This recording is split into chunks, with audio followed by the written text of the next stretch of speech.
Labour MP, Shadow Health Secretary, who's joining us this morning. Good morning to you. Good morning. Thank you very much indeed for joining us. Front page story today, this story about migrants being placed on a giant barge. Lots of people are likening it to a prison ship. Let's face it, there are a few hundred migrants out of the 160,000 backlog. Is a drop in the ocean, excuse the pun. But is this the right way of dealing with the migrant crisis? I think I had a lot of sympathy with some of your viewer comments, actually, who were saying things like, well, hang on, what about Rwanda? I think the government's coming up with a whole load of headline-grabbing gimmicks because they're not dealing with the fundamental problems here. And it's not as headline-grabbing as Rwanda or barges, but speeding up the processing of people when they arrive, deporting people faster where their claims are unsuccessful, and dealing with the criminal gangs, many of whom are based in our country, who are exploiting these people and trafficking them over and making a lot of money in the process. That's how we bring down the £7 million a day cost of hotel accommodation. Because I'll tell you this, if this barge plan goes ahead, it won't be instead of hotels, it will be in addition to. So we're not talking about bringing the cost down, we're talking about adding to the costs and just finding new places to put increasing numbers of people because the government aren't processing fast enough. Fix the fundamentals and we'll bring the bill down, we'll speed up claims and rebuild confidence in our immigration system. Okay. That's what Labour would do, that's what the government should do. There's no doubt at all the Home Office is not fit for purpose. We've all been saying this for years, including one of your former Labour colleagues, John Reid, when he became Home Secretary, and that was, goodness me, 20-odd years ago. The reality is, though, we've still got those people, they're in the country, they have to be housed somewhere. Labour saying, oh, well, we'll speed up dealing with this. I don't think anyone trusts that Labour in charge of the Home Office will mean the Home Office is suddenly miraculously competent. It hasn't been competent for so many years. And even if you do speed up, what do you do with them when you're finished with them? Either they're asylum seekers and they're granted asylum here, where do they live? Or they're not, in which case, how are you going to deport them? You're going to be facing exactly the same issues that the Conservative government faces. Well, I'd say two things in response, Julia. I mean, when John Reid described the Home Office as not fit for purpose, compared with today, it looked like a miraculous organisation discharging all of its duties with great speed and efficiency. 13 years of Conservative failure have driven the immigration system into the ground. And this is one of many issues where people can compare Labour's record to the Conservatives, where things are worse now than they... excuse me, clearing my throat. Than they were then. And I know it's not as exciting or headline-grabbing, but it really is as simple as speeding up decision-making, deporting people where they're unsuccessful, and going after the root cause, which are these exploitative criminal gangs. Well, no, the root cause isn't the gangs. The gangs are a symptom of the demand. How are you going to tackle the fact that there are, let's face it, not just hundreds, not just thousands, tens of thousands, there are hundreds of thousands, possibly millions of people who would be willing to pay people smugglers to get them into this country for a better life. You're not going to change that. We're not going to solve all the wars in the world. We're not going to have every country being as economic. I mean, we're in the economic doldrums, but we're still better off than most people in the world. You're not going to solve that. There are always going to be people who you're going to want to come here, and we're not necessarily going to want all of them here. Labour, to all intents and purposes, you don't like to say that quite a bit out loud, but actually an awful lot of people on your front bench, and I don't know whether you're among them or not, think that actually we shouldn't have any limit on the number of people who could come here.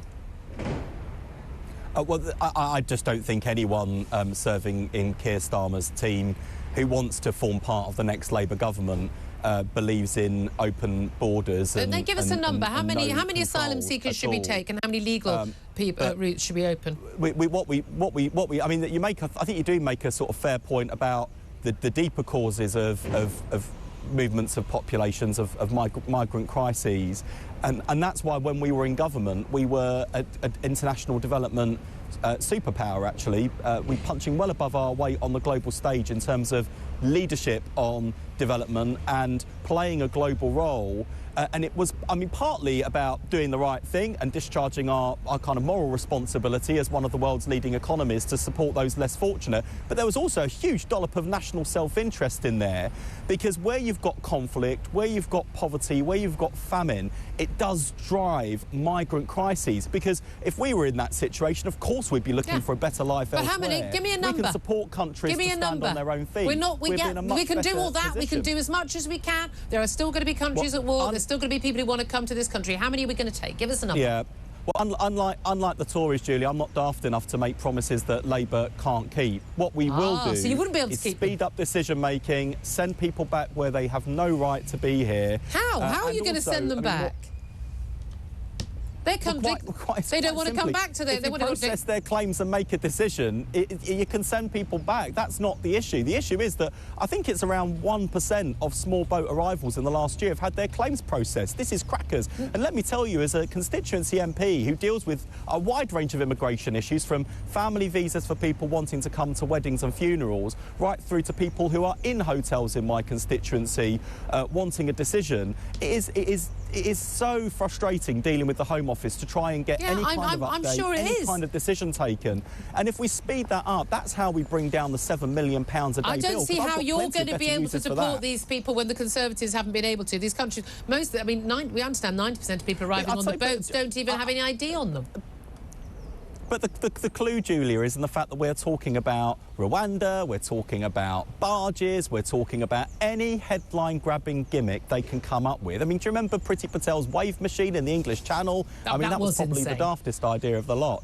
I mean, you know, exactly, but this is the problem with these people. They've been in government for 13 years, a general election's coming down the track, and now they want to say, oh, you know, we need to look busy. We need to persuade people that in the next year or so that we can get a grip on problems that have been 13 years in the making. And there's a big question mark. And that's why they're reaching for headline gimmicks rather than solving I think a lot of it is gimmicks, and I think there's a big question mark whether the Conservative government's going to be able to do this. But there's also a big question mark about whether, A, Labour would be able to do it, and B, whether Labour had the will to do it. But we're going to move on. Let's talk about the NHS. We do. We want people to have confidence in the immigration system. We'd all love to have confidence in the immigration system. Let's talk about the NHS. There's an annual survey by the British Social Attitudes Survey. It's been carried out for decades, and it has shown public satisfaction with the NHS has plummeted to its lowest ever level, with extraordinary. It was 70% of people felt they were satisfied with the NHS overall in 2010. It is now at 29%.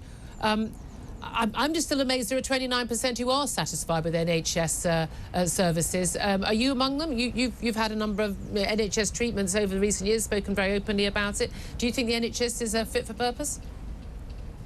No, I think I'm with the majority of people on this, which is, as far as the staff of the NHS are concerned, they could not be working harder, right? And I hear this so often at the moment, people saying, oh, it was appalling, I was waiting on a bed in a trolley in a corridor, and I was waiting for treatment. I was waiting more than 12 hours. I've been waiting for months, if not years, for an operation.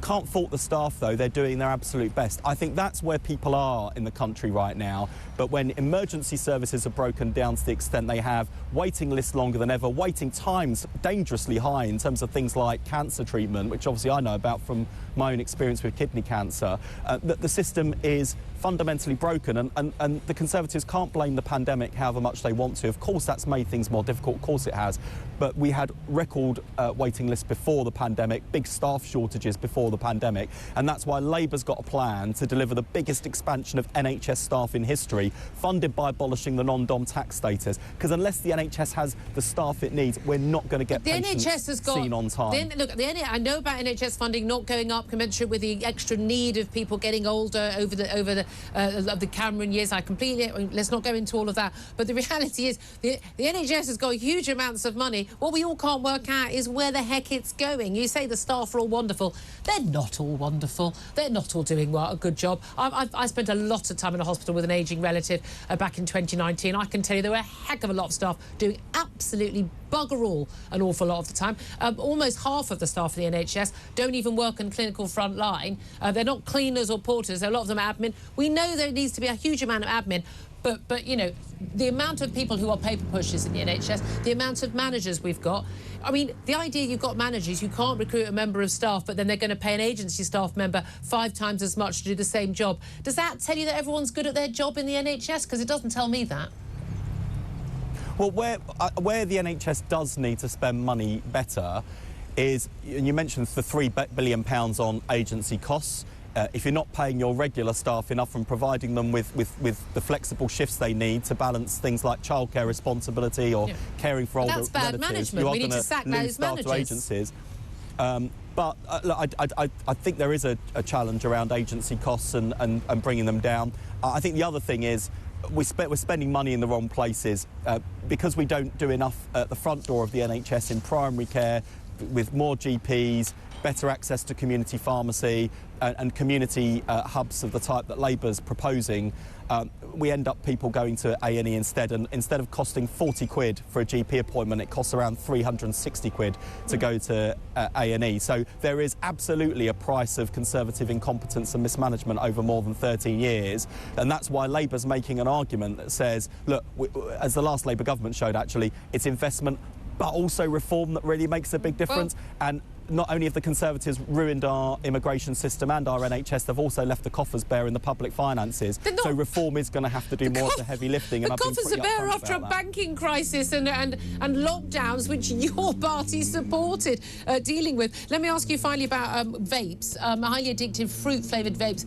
Popular with teenagers. Lots of people talking about this happening in school toilets. Kids are using these throwaway vapes being targeted at them. They are going to be facing a ban, The Sun has revealed today. Would you endorse that? I think we've got a massive problem with vaping in our country as far as children and young people are concerned. Myself and Bridget Phillipson, the Shadow Education Secretary, are now getting regular complaints from teachers and school leaders about it's actually symptoms of nicotine withdrawal in the school day in terms of concentration, disruption to learning. We've had challenges in some schools where they've had to restrict students' access to toilets and highly regulate toilet access during the school day because of the extent of vaping. And look, vaping as a tool to get people off of smoking is very effective. What I'm worried about is that this industry is recruiting a new generation of vapers, and the medical evidence is really clear on this. Vaping is harmful to your health, less harmful than smoking, but really harmful, and to be addicting a new generation of vapers in this way is highly irresponsible, and the industry needs to get its act together because the Labour government won't tolerate it. Just finally, really briefly, Jeremy Corbyn yesterday got banned by the NEC from standing as a Labour candidate in the next general election. This was organised by Keir Starmer, your current Labour leader, your boss, 3 years ago, and he did 5 years ago in 2017. He was really happy to campaign for him to be the Prime Minister of this country. And now he's saying, oh, he's not fit to be a backbench MP. What changed? I think Keir, like the rest of us, was utterly appalled by Jeremy Corbyn's response to that damning EHRC investigation into anti-Semitism within the Labour Party. Jeremy Corbyn has no one to blame but himself for this outcome. He was given plenty of opportunity to apologise and for once in his life to take responsibility for where his leadership led to the Labour Party, which making us second only to the far-right BNP in terms of breaking equalities laws. So he's got no one to blame but himself, and it shows what a tough, decisive and strong leader Keir Starmer is, and that's the sort of leadership our country needs. Then. I know you've got to go, but say hello to Steve Bray, Stop Brexit man, who's been behind you holding up signs. Say Julia says hello and thanks, thanks for all the fish. Wes Streeting there, thank you very much indeed.